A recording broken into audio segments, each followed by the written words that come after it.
오늘 우리가 함께 살펴볼 말씀은 사도행전입니다. 사도행전은 예수님의 승천 이후 성령님께서 교회에 역사하셔서 어떻게 복음이 온 세계로 확장되었는지를 기록하고 있는 책입니다. 오순절 성령 강림 이후 복음은 예루살렘을 넘어서 이방 지역에까지 전해지고 있었습니다.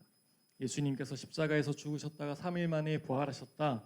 예수님이 우리가 기다려온 메시아고 구원자다라는 소식이 점점 더 멀리 퍼져나갔습니다. 그러나 유대인 중 일부는 이 소식을 못마땅하게 여기고 있었습니다. 왜냐하면 이들은 예수님을 하나님의 아들이라고 믿지 않았기 때문입니다. 이들에게 있어서 예수님은 스스로를 하나님의 아들이라고 하는 신성 모독자에 지나지 않았습니다. 그래서 예수님을 메시아로 인정하지 않던 유대인들은 그리스도인들을 잡아서 죽이는 것을 너무 당연하게 여겼습니다. 우리가 아는 사울도 그런 사람이었죠. 이런 유대인과 그리스도인의 관계를 당시 유대의 왕이었던 헤롯도 알고 있었습니다. 그래서 헤롯은 유대인들의 환심을 사기 위해서 그리스도인들을 잡아서 죽이게 되는데, 그 중에 예수님의 12제자 중 한 명이었던 야고보도 잡혀가서 칼에 죽게 되었습니다. 야고보의 처형 소식을 알게 된 유대인들은 너무나 기뻐했습니다. 그러자 헤롯은 유대인들의 환심을 더 많이 사기 위해서 이번에는 베드로마저도 잡아 죽이기로 작정을 합니다. 베드로는 꼼짝없이 체포되어 감옥에 들어가게 되었습니다. 군인들에게 잡힌 베드로는 감옥에 갇혀서 삼엄한 감시 속에서 지내게 됩니다. 양쪽 두 손목이 각각 군인들의 손목에 묶인 채로 감옥에 들어가 있었고, 감옥 문에서는 2명의 군인이 지키고 있었습니다. 그것도 모자라서 혹시나 감시병들이 졸까봐 하루 종일 4개의 조로 교대를 해가면서 3시간에서 5시간 정도 간격으로 교대를 하면서 베드로를 삼엄하게 지켰다고 합니다. 야고보가 죽은 것도 모자라서 이제는 베드로마저도 감옥에 갇히고 말았습니다. 베드로마저 죽으면 이제 예루살렘 교회는 박살날지도 모릅니다. 왜냐하면 당시 베드로는 예루살렘 교회에 지금으로 말하면 담임 목사님 정도의 그런 위치에 있었기 때문이죠. 베드로가 감옥에 갇혀 죽음을 기다리고 있다는 것이 얼마나 예루살렘 교회에게 있어 심각한 일인지를 알 수 있습니다. 이런 위기의 상황 속에서 교회는 무엇을 할 수 있었을까요? 오늘 우리가 읽은 사도행전 12장 5절의 말씀을 함께 읽어보겠습니다. 제가 여기 포인터가 없어서 한번 넘겨주시면 감사하겠습니다. 사도행전 12장 5절 말씀 함께 읽습니다. 이에 베드로는 옥에 갇혔고 교회는 그를 위하여 간절히 하나님께 기도하더라. 아멘. 지금 베드로는 감옥에 갇혀 있습니다. 예루살렘 교회 성도들이 베드로를 위해서 뭘 해줄 수 있을까요? 베드로가 있는 감옥으로 몰래 달려가지고 베드로를 몰래 구출해서 풀어줄 수가 있었을까요? 아니요, 지금 베드로는 삼엄한 경계 속에 있습니다. 베드로를 풀어달라고 지금처럼 여러분 청와대 국민청을 하는 것처럼 로마의 황자에게 상소해서 베드로 좀 풀어주세요라고 할 수 있었을까요? 지금 예루살렘 교회는 그럴 처지가 되지 않습니다. 자신들이 로마에게도 박해받는 상황이기 때문에 그럴 처지가 되지 못해요. 감사합니다. 아무리 생각해봐도 답이 나오질 않습니다. 그래서 그들은 베드로를 위해 간절히 하나님께 기도할 수밖에 없었습니다. 왜냐하면 기도 말고는 베드로를 위해서 할 수 있는 것이 아무것도 없었기 때문입니다. 자, 그런데 여러분 한번 잘 생각을 해보세요. 아까 예루살렘 교회가 아까 순교를 당했다고 한 사람이 있었죠. 순교를 당했다는 사람이 누구죠? 야고보가 순교를 했다고 했잖아요. 그러면 예루살렘 교회가 이 순교를 당한 야고보를 위해서는 기도를 안 했을까요? 야고보를 위해서도 분명히 기도했을 겁니다. 왜냐하면 이 예루살렘 교회는 항상 기도에 힘썼던 교회였기 때문입니다. 그런데도 야고보는 죽임을 당하고 말았습니다. 예루살렘 교회가 야고보를 위해서도 분명히 간절히 기도했을 텐데 그래도 야고보는 죽었다는 말이에요. 제가 지난주에 릴스를 보다가 에이티즈의 산이라는 멤버의 직캠을 봤어요. 여러분도 보셨나요? 시험 공부하느라 못 보셨어요? 몰라요? 아, 이거 또 보여주네. 이렇게 하면서 탁 하면서 이런 춤이 있어요, 여러분. 릴스에서 못 봤어요? 아, 이 춤이 딱 어떤 거냐 이렇게 해서 가슴을 이렇게 바운스하는 이런 춤이 있습니다, 여러분.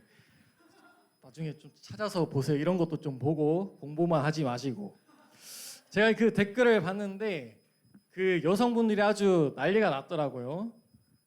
막 아주 그 남자에 대해서 극찬을 하는 그런 댓글이 있었습니다.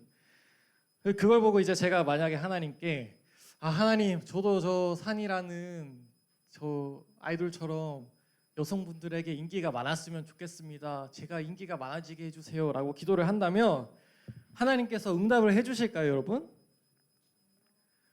자, 물론 하나님은 전지전능하신 분이시지만 저의 기도를 들으시고 그래 좋다 혁준아, 내가 너를 저 에이티즈처럼 인기 많게 해줄게라고 해주시지는 않을 겁니다. 왜 그럴까요? 야고보서 4장 2절에서 3절 말씀을 보니까 이렇게 말을 합니다. 여러분이 얻지 못하는 것은 구하지 않기 때문이요, 구하여도 얻지 못하는 것은 자기가 쾌락을 누리는 데에 쓰려고 잘못 구하기 때문입니다 라고 합니다. 하나님께 기도를 하는데 왜 응답을 받지 못하냐 하면 나의 쾌락을 위해서, 나의 욕심을 위해서 기도하기 때문이라고 하고 있습니다. 하나님의 영광을 위해서 기도하는 것이 아니라 나의 영광을 위해서 기도하기 때문에 얻지 못한다라는 거죠. 그런데 여러분, 예루살렘 교회가 야고보를 위해서 기도한 것은 자신들의 영광을 위한 것인가요? 이건 자신들의 영광을 위한 것이 아닙니다. 야고보가 목숨을 건져서 열심히 복음을 전할 수 있다면 그거야말로 하나님의 영광을 위한 일이 아닐 수가 없죠. 그런데도 야고보는 죽었다는 게 문제입니다. 예루살렘 교회는 분명 하나님의 뜻대로 열심히 기도를 했는데 그 기도는 전혀 응답되지 않는 것처럼 보였다는 거죠. 여러분, 무언가를 하나님의 뜻대로 또 하나님의 영광을 위해서 간절히 기도를 해본 적이 여러분 있습니까? 특별히 여러분의 가족을 위해서 또 친구들을 위해서 기도할 때 여러분 이런 기도를 해본 적이 있나요? 하나님, 저 친구가 정말 예수님 믿었으면 좋겠습니다. 교회에 나왔으면 좋겠습니다. 하나님, 제 아버지가 아직 예수님을 믿지 않는데 아버지에게 믿음이 생겼으면 좋겠습니다.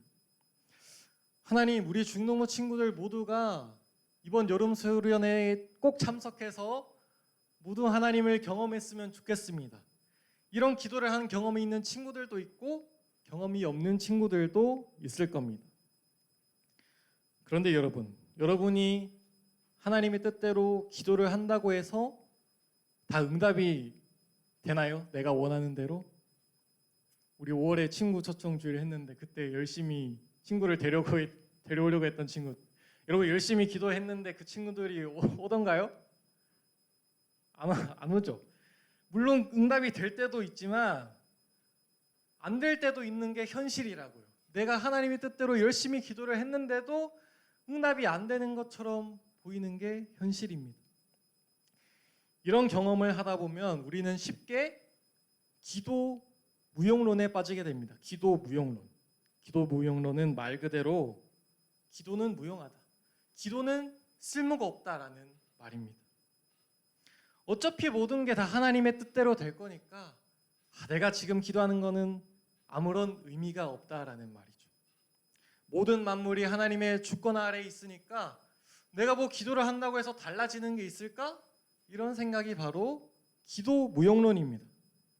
그런데 기도 무용론에 반대되는 말도 있습니다. 바로 기도 만능론이에요. 기도 만능론. 기도 만능론은 말 그대로 기도만 하면 모든 것이 다 해결된다라고 믿는 겁니다. 흔히 자기가 기도 응답을 많이 받았다고 믿는 사람들이 이런 주장을 합니다.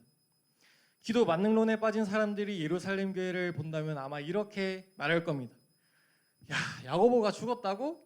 그거 너희의 기도가 부족해서야, 너희 기도의 분량이 부족해서야, 너희가 좀 더 열심히 기도를 했어야지. 아마 이렇게 말했을 거예요. 자신들이 하나님의 뜻대로 기도만 열심히 한다면 하나님이 다 응답해 주신다고 믿는 게 바로 기도 만능론입니다. 그런데 사실 기도 무용론도 잘못된 거고 기도 만능론도 잘못된 겁니다.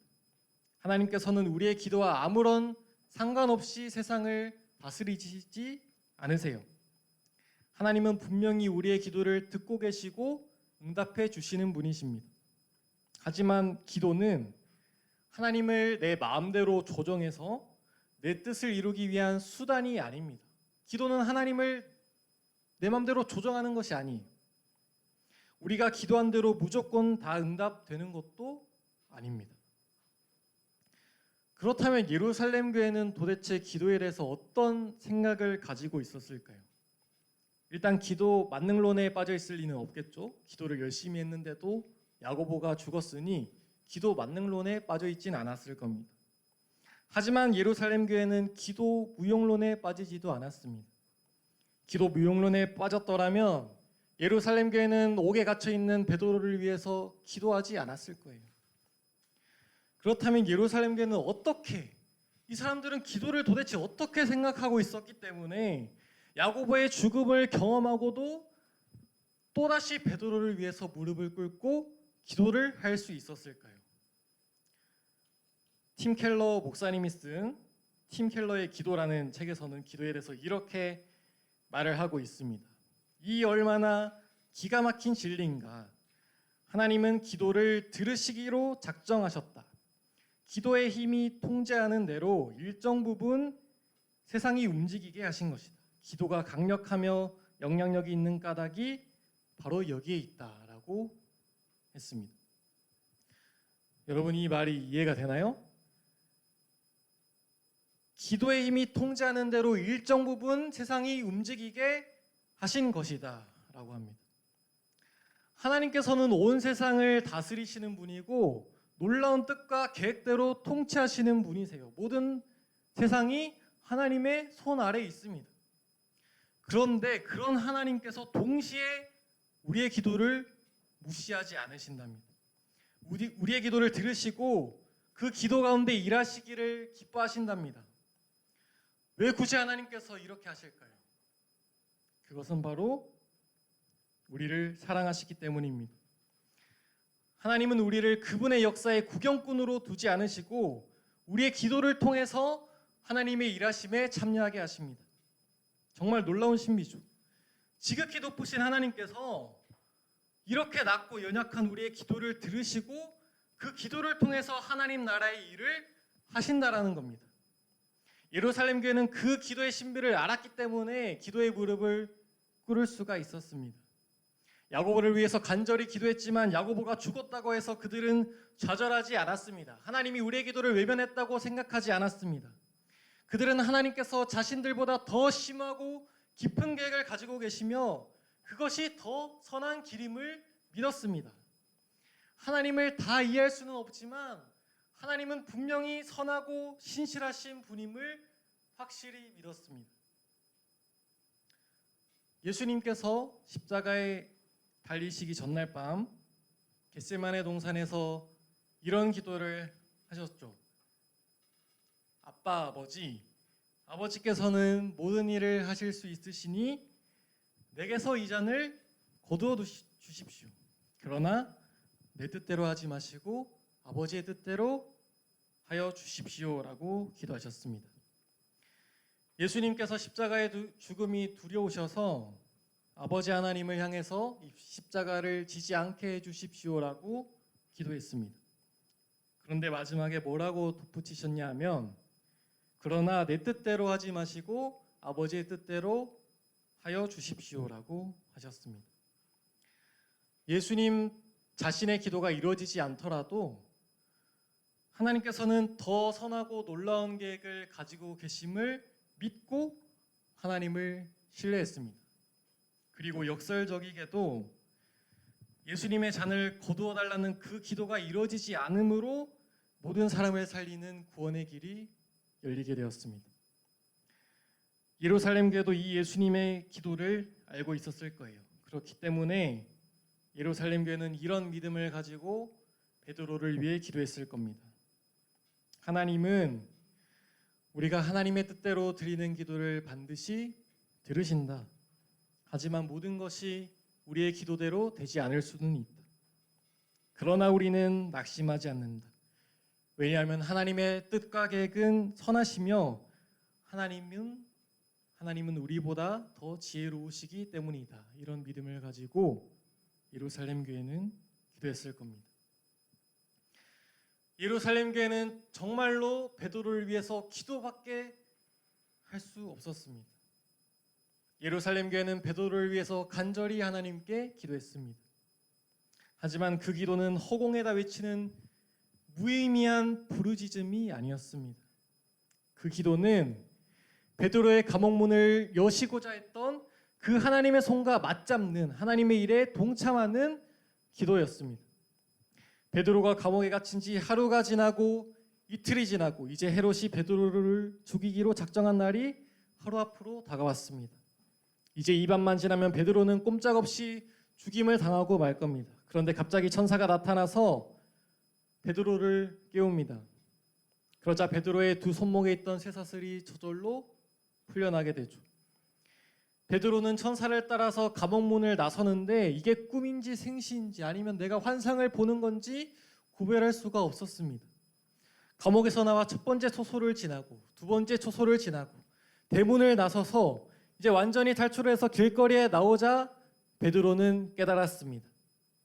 하나님께서 나에게 천사를 보내주셔서 나를 구원해 주셨구나라고 베드로가 깨달았습니다. 그러고는 베드로는 곧장 예루살렘 교회 성도들이 모여있는 집으로 갔습니다.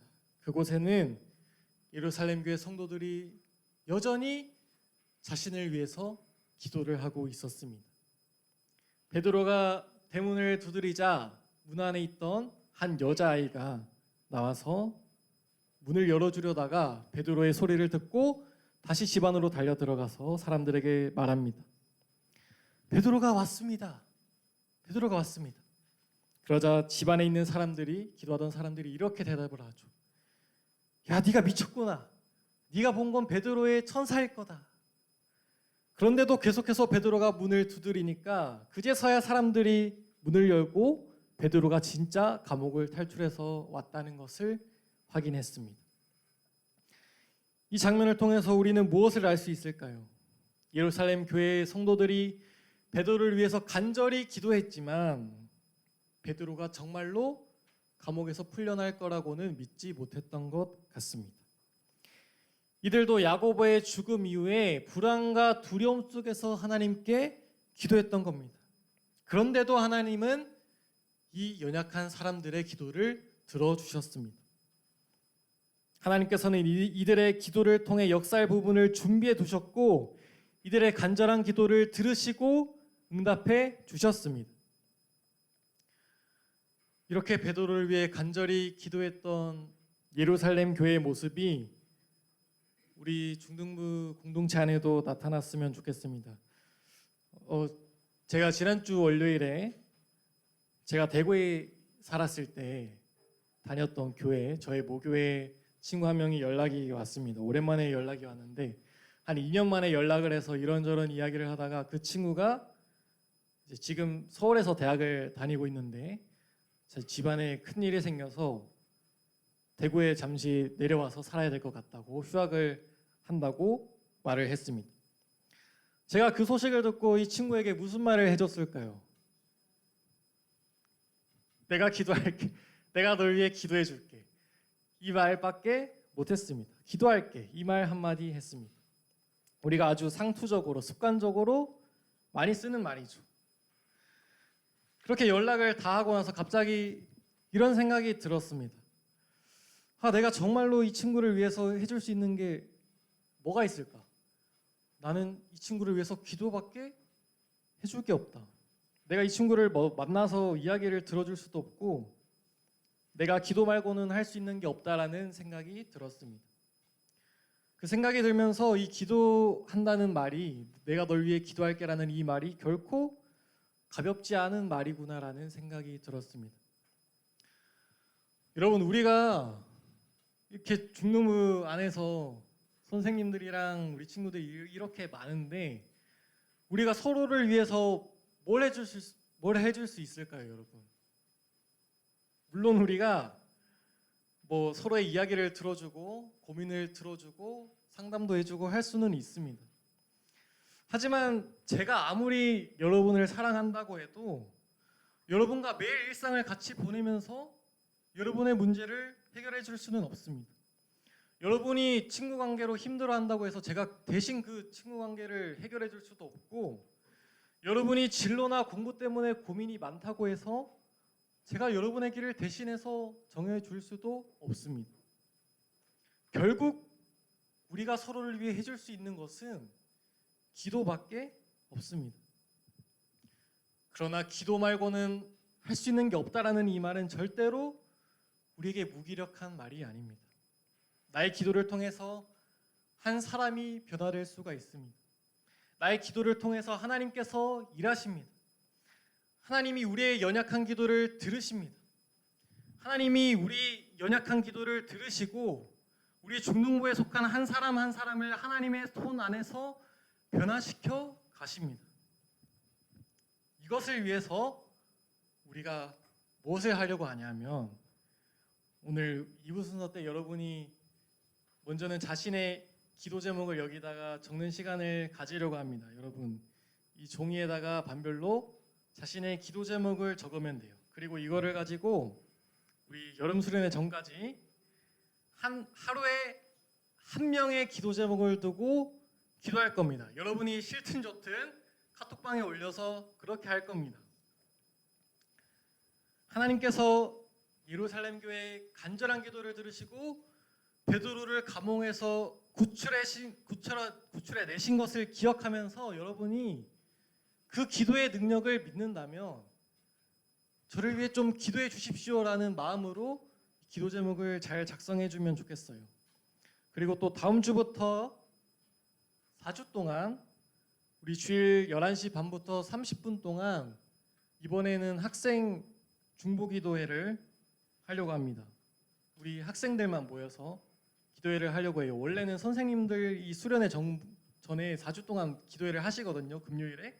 근데 이번에는 학생들도 기도를 하려고 합니다. 그래서 여러분이 정말로 나의 친구들을 위해서 기도하고 싶다, 내가 중등부를 위해 기도하고 싶다, 또 내가 기도의 능력을 경험하고 싶다, 그런 친구들은 이 기도의 자리에 함께해 줬으면 좋겠습니다. 그래서 우리 중등부가 정말로 그 한 영혼을 품고 기도하는 공동체, 예루살렘 교회가 베드로를 위해 기도했던 것처럼 한 영혼을 위해 간절히 기도하는 그런 공동체, 또 하나님께서 한 사람을 변화시켜 가시는 그 놀라운 은혜를 경험해 나가는 그런 기도의 공동체가 되기를 간절히 기도하고 바랍니다. 우리 함께 찬양하고 기도하겠습니다.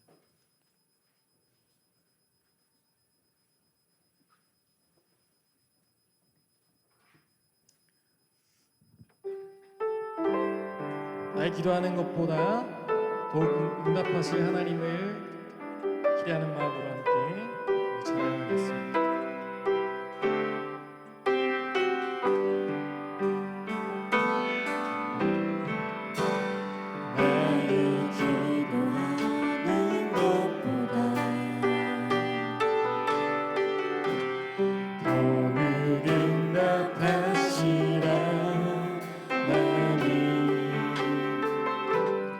나의 생각하는 것보다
무의미하다는 생각을 내려놓고 다시 기도의 자리로 나가게 달라고 기도하면 좋겠습니다.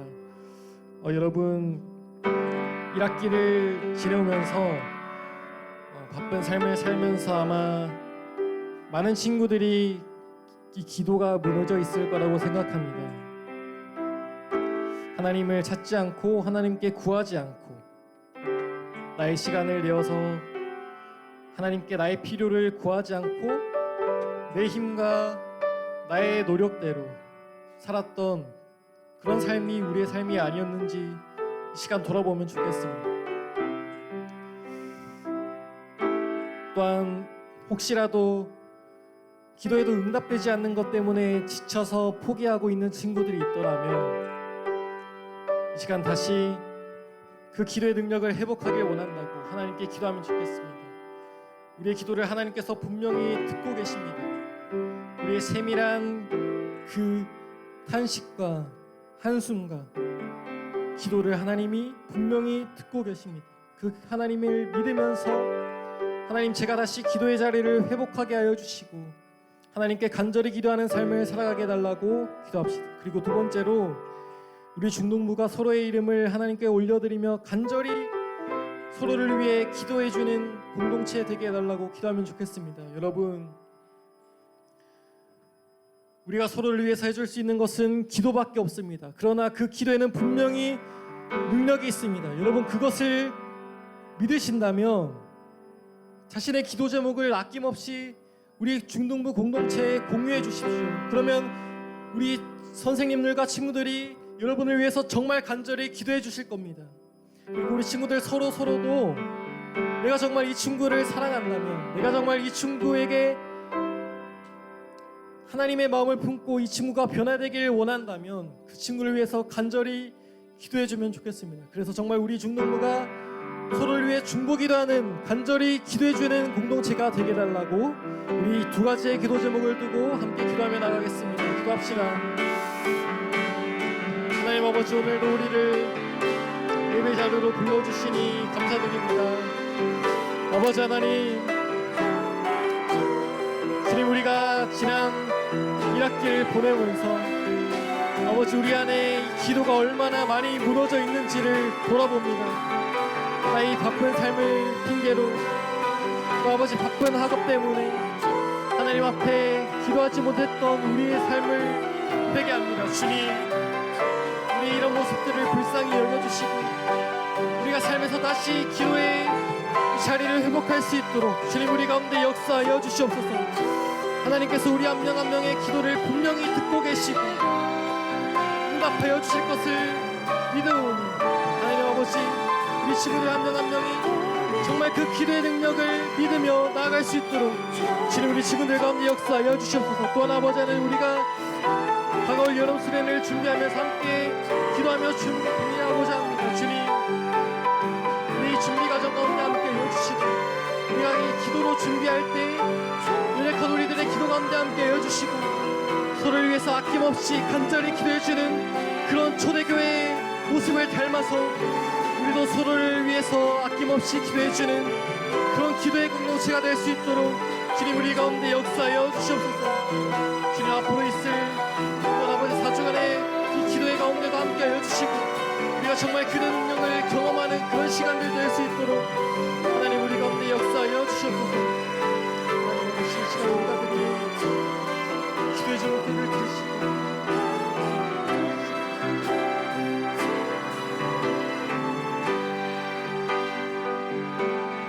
하나님 아버지 오늘도 우리를 예배 자리로 불러주시고 우리에게 하나님의 음성을 들려주시니 감사합니다. 오늘 말씀 속에 예루살렘 교회가 베드로 한 사람을 위해서 간절히 기도했을 때 그가 감옥에서 풀려난 것을 우리가 함께 보았습니다. 주님 우리도 이런 공동체가 되길 원합니다. 한 사람 한 사람을 위해서 간절히 기도하는 공동체가 되길 원합니다. 그 기도의 능력을 믿으면서 나의 기도 제목을 아낌없이 숨김없이 공동체에 보여주고 나를 위해 기도해달라고 요청해주는 그런 공동체가 되길 원합니다. 그 한 사람을 위해서 간절히 눈물로 기도해주는 공동체가 되길 원합니다. 주님, 우리 가운데 역사하여 주시고 우리가 이런 초대교회를 닮은 기도의 공동체 될 수 있도록 우리 가운데 역사해 주시옵소서. 주님, 혹시라도 그 기도의 능력을 맛보지 못하고 기도를 쉬고 있고 기도를 하지 않고 있는 친구들이 있다면 주님, 우리가 기도의 자리를 회복할 수 있도록 우리 가운데 역사하여 주시옵소서. 주님, 우리가 이제 여름 수련회를 준비하고 있는 가운데 있습니다. 주님, 이 수련회를 우리의 힘과 능력으로 준비하는 것이 아니라 하나님 앞에 무릎 꿇고 기도함으로 준비하게 하여 주시고 이 수련회를 통해 베풀어 주실 하나님의 놀라운 역사를 기대하는 마음으로 우리가 함께 기도함으로 기다리게 하여 주시옵소서. 또한 우리 친구들 수련회 참석을 고민하고 있는 친구들이 있을 줄로 압니다. 주님, 그 마음을 열어주시고 상황과 여건 열어주셔서 모든 친구들이 이 은혜의 장에 함께 참여하여서 하나님을 경험하고 또 예수님의 제자로 살아가길 다짐하는 시간 될 수 있도록 주님께서 은혜 베풀어 주시옵소서. 또 우리 친구들 1학기 동안 열심히 공부하고 또 학교 생활하느라 몸과 마음이 많이 지쳐 있을 줄로 압니다. 주님, 그 몸과 마음 하나님 안에서 평안한 쉼 없게 하여 주시고 하나님 그 마음에 위로를 더하여 주시고 하나님 안에서 잘 회복할 수 있도록 주님 그들 가운데 역사하여 주시옵소서. 또한 아버지 하나님, 오늘 또 입교를 받는 5명의 친구들이 있습니다. 이 5명의 친구들 하나님 이들 자신이 정말 부모님의 하나님이 아니라 자신의 하나님을 믿음으로 고백하는 자리 될 수 있도록 하나님 역사하여 주시고 이들의 앞으로의 믿음의 여정 가운데 함께 하셔서 어떤 상황 가운데서도 흔들리지 않는 믿음을 가지고 살아갈 수 있도록 주님 역사하여 주시옵소서. 오늘도 우리 예배를 기뻐 받으시고 우리의 기도를 들어주신 하나님께 감사드립니다. 예수님의 이름으로 기도드립니다. 아멘. 주님께서 가르쳐 주신 기도 드림으로 예배를 마치겠습니다. 하늘에 계신 우리 아버지의 이름을 거룩하게 하시며 아버지의 나라가 오게 하시며 아버지의 뜻이 하늘에서와 같이 땅에서도 이루어지게 하소서. 오늘 우리에게 일용할 양식을 주시고 우리가 우리에게 잘못한 사람을 용서하여 준 것 같이 우리를 죄를 용서하여 주시고 우리를 시험에 빠지지 않게 하시고 악에서 구하소서. 나라와 권능과 영광이 영원히 아버지의 것입니다. 아멘.